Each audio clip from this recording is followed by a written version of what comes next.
So, you don't know what you're going to do with your life. The possibilities are endless. Who knows what you want? Well, that's where I come in. I'm Abby. I'm here to help point you in the right direction and help you get the degree that you want. Yeah, I've got a stiff. He's been dead for 4 hours now. Get me an entomologist. So today we're taking you to the entomology department to speak with Dr. Richard Zach and figure out why bugs are so important. When I started my undergraduate, I had no idea what entomology is. So if somebody comes to me and says, "Oh, what is that?" That's fine. I never knew what it was. Entomology is kind of a subset of biology. So we are interested in biological aspects, but the organisms we study to solve problems and to gain an understanding are insects. And with insects, the great thing about insects is they're important. Insects do a lot of very good things. They pollinate plants, and they do a lot of bad things. Insects are everywhere. Okay, like them, hate them, it doesn't matter. They're everywhere. And so I guess from my perspective is the more you know about insects, to some extent, you don't have to know a whole lot, the better off you're going to be. Good example would be you get married someday, you have 2 kids going to school, the kids come home with a note that says we have a louse infestation in our school. It'd be good to know what a louse infestation is and how to treat that louse infestation. Take an entomology course and you'll figure out all about lice and how to treat those lice. I have 2 different aspects to my research. One is I do what's called taxonomy and biological diversity. So what I try to do is figure out what insects are where and why they live there. And what the aspect of that is, what the practical aspect is, there may be insects that are indicators of good environmental health. They may indicate a good overall plant community. And so a lot of individuals that need to make decisions on whether land should be set aside as a preserve, or it should be farmed, or it should be whatever the use is going to be, they'll use entomological information. Insects vector diseases like malaria. So the point of this is that someone that wants to get into a biological science, but quite frankly is also looking to maybe get a job after they graduate, entomology is a very good field because of these what we call applied aspects. You can get a position, I recommend to students come to WSU, get a degree in entomology, go out and start what we call a PCO or a pest control operation. Also get a minor or a degree in business, run that operation, and you can become a millionaire in 10 or 15 years. So, if you're kind of entrepreneurial and you like biology, that would be a way to do it. My new friend. So if you look at the broad field of criminology and then the CSI programs that have been on over the last couple of years, this has really created a lot of interest. And if you watch those shows, now obviously the shows are, the way they solve a problem in an hour doesn't happen. Okay. And very rarely does a lab technician go out and do things like that. But an example is, I have a student that worked with me. She got an undergraduate degree, and then she came and worked with me in entomology at the master's level, and right now she's the state forensic entomologist for the state of New Jersey. And she does the CSI types of things where she goes out and takes maggots off of bodies, and they use those. They can use the maggot development to figure out how long that person has been dead. So they gain a lot of information. But yes, those are all possibilities, definitely. For Prereqs, I'm Abby, and I will see you after class. A long time ago in a galaxy, city, far, far away. Let's ballpark at about 468 BCE. A man named Socrates was born, who in turn developed the concept of Western philosophy. From this, he created the educational process that would later be known as the Socratic method and seminar. A man so great that even his students ended up in museums for being great. What a man he must have been. Funny thing is, we know almost nothing about him. He never wrote anything down. We don't even know he existed. Well, except for the records from his trial and execution, and notes from everyone who wrote down anything about him ever. Of course, the educational system would never lie to us about a historical fact or figure, like Columbus coming to America, Teddy Roosevelt taking San Juan Hill, or the Emancipation Proclamation didn't really free anybody. But regardless of who Socrates was or whether or not he actually existed, his teachings ring true to this very day. He believed that virtue lies within knowledge and that no one actually desires evil, but instead evil is spawned through ignorance rather than desire. Which brings us to one of his most famous quotes ever.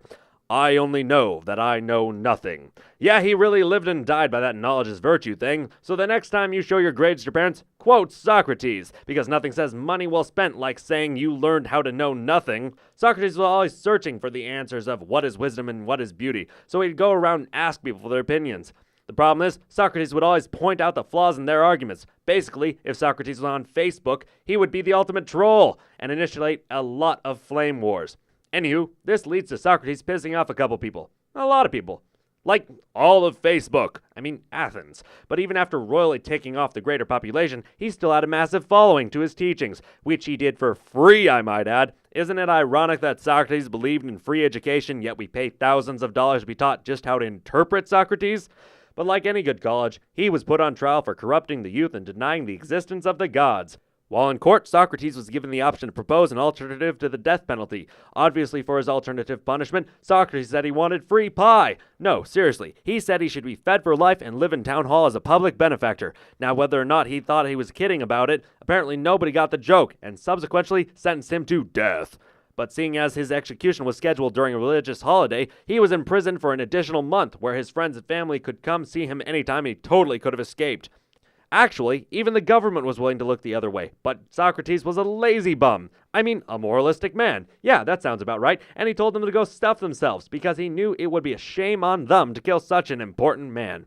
I know, humble, he sure showed them. So, what Socrates truly taught us is that knowledge comes from questioning known facts, which in turn leads to the development of universal truths. So now that you're probably asking yourself, why is this important? Why? Because it's a prereq. I'm Conrad, and I'll see you on the next study hall.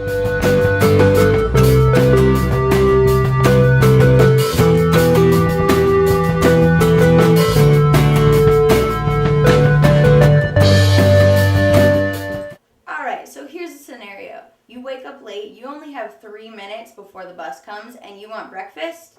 Well, today I have a solution for you. We're going to learn how to make a breakfast sandwich. So, for our breakfast sandwich, what we're going to need for our ingredients is a little sausage patty, 1 egg, an English muffin, and some cheese. Today we chose some pepper jack. Okay, so the first thing that we're going to do is we're going to take our bowl, make sure it has a nice round bottom for the egg to get a good shape. So, we're going to crack our egg in the bowl. And we're going to take that on back to the microwave. Go ahead and pop that on in, also with your sausage, and put them on in there for about a half a minute. Putting them both together cuts down in half the time. And while we're waiting for our egg and our sausage to cook, we're going to start to toast our English muffin. So we're going to bring it on over to the toaster oven, pop it on in, and start toast. And when they're done cooking, the microwave should obviously beep. So here's your egg, this is what it should look like, and here's your sausage. Alright, and we're going to bring them on up here so we can assemble them in a little bit. And finally, you slap it all together, and you got your 2-minute breakfast sandwich. My name is Danny, and I'll see you guys next lunch period.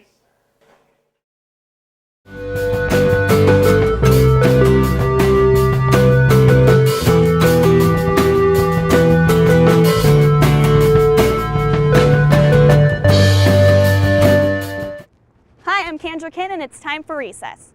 So you're from a small college town and you're sick of doing the same things every weekend. You go to a frat party, guys grind all over you, and you get really gross alcohol. Not that much fun, okay? So we have something better for you. Swing dancing is a fun, cheap way to go out with a big group of friends, and if you can really move and groove, you'll be burning some serious calories. Even if you don't know how to swing dance, there's always a class offered.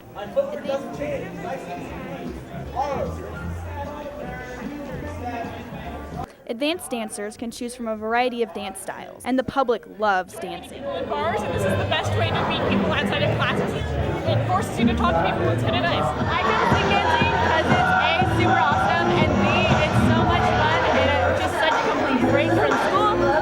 And I come to swing dancing because it's so much fun. It's a really good atmosphere. It's a lot of socializing. It's definitely a good way to meet people.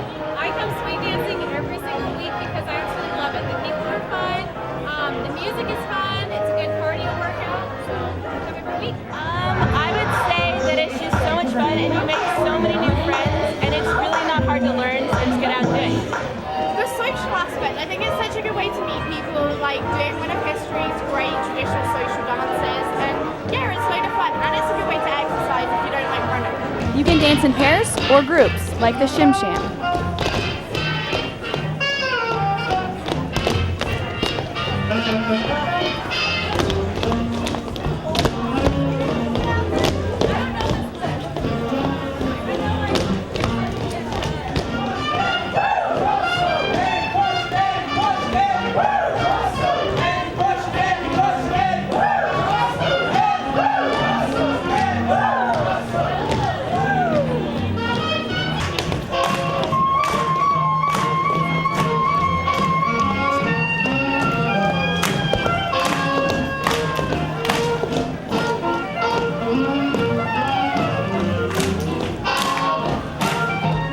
You might drop down dead tired, but at least you'll know that you had a great time.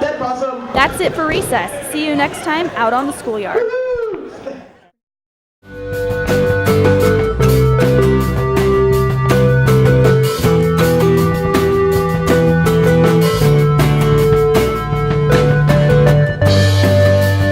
Hey guys, welcome to Detention. I'm Spencer and I'm here to tell you about legal situations that you may find yourself in. Today, we're going to talk about getting pulled over.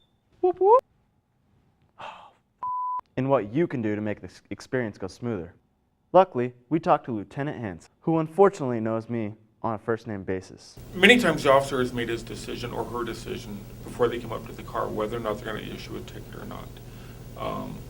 If it's right on the borderline, the best thing you can do is be compliant or polite, respectful to them. So what do you do when you first get pulled over? Be respectful. Remember, they have a gun.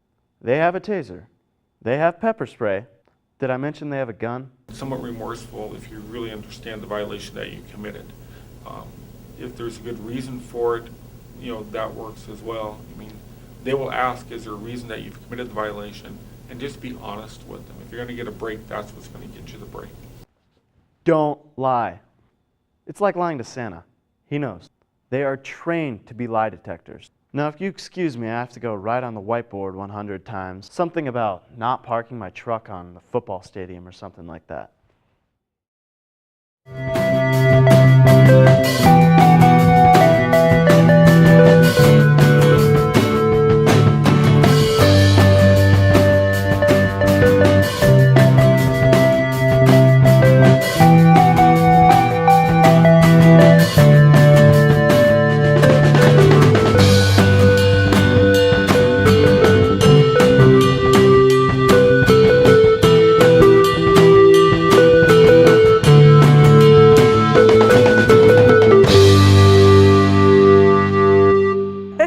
Should I add in the tongue at the end?